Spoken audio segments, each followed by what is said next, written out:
Évangile selon Luc, chapitre 16.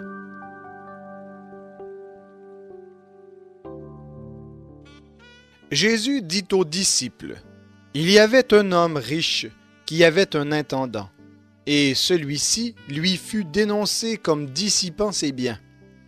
Il l'appela et lui dit, « Qu'est-ce que j'entends dire de toi?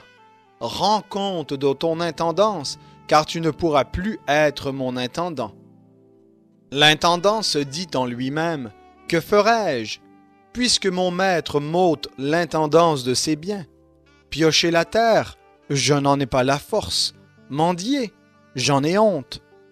Je sais ce que je ferai, pour qu'il y en ait qui me reçoivent dans leur maison, quand je serai relevé de mon intendance. » Alors il fit appeler chacun des débiteurs de son maître, et dit au premier, « Combien dois-tu à mon maître? » « 100 mesures d'huile, répondit-il.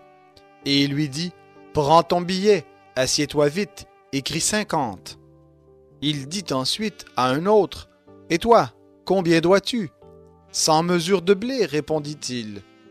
Et il lui dit, « Prends ton billet et écris 80. » Le maître loua l'intendant infidèle de ce qu'il avait agi en homme prudent. Car les enfants de ce siècle sont plus prudents à l'égard de leurs semblables que ne le sont les enfants de lumière.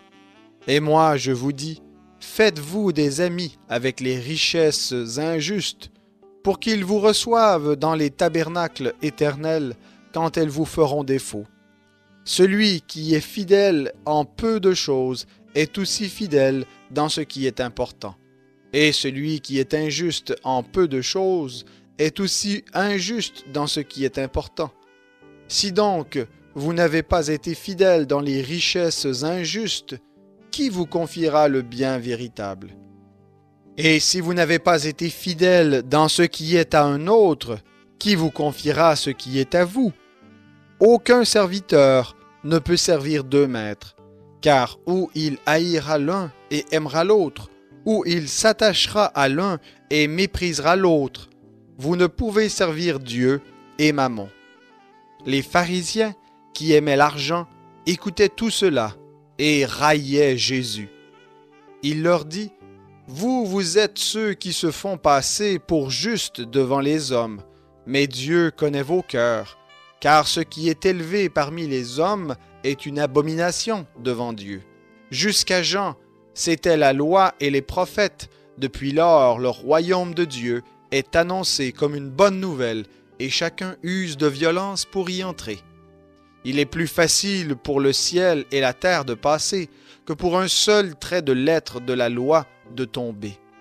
Quiconque répudie sa femme et en épouse une autre commet un adultère, et quiconque épouse une femme répudiée par son mari commet un adultère.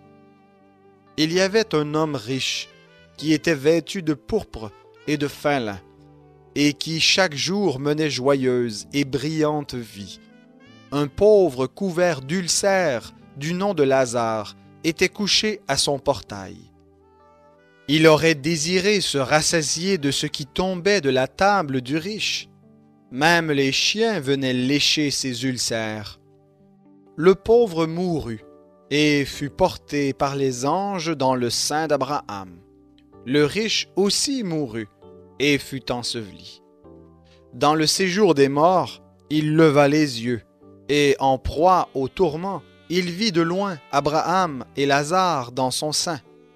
Il s'écria, « Père Abraham, aie pitié de moi, et envoie Lazare pour qu'il trempe le bout de son doigt dans l'eau et me rafraîchisse la langue, car je souffre dans cette flamme. » Abraham répondit, « Mon enfant, souviens-toi que tu as reçu tes biens pendant ta vie, et que de même Lazare a reçu les maux. Maintenant il est ici consolé, et toi tu souffres.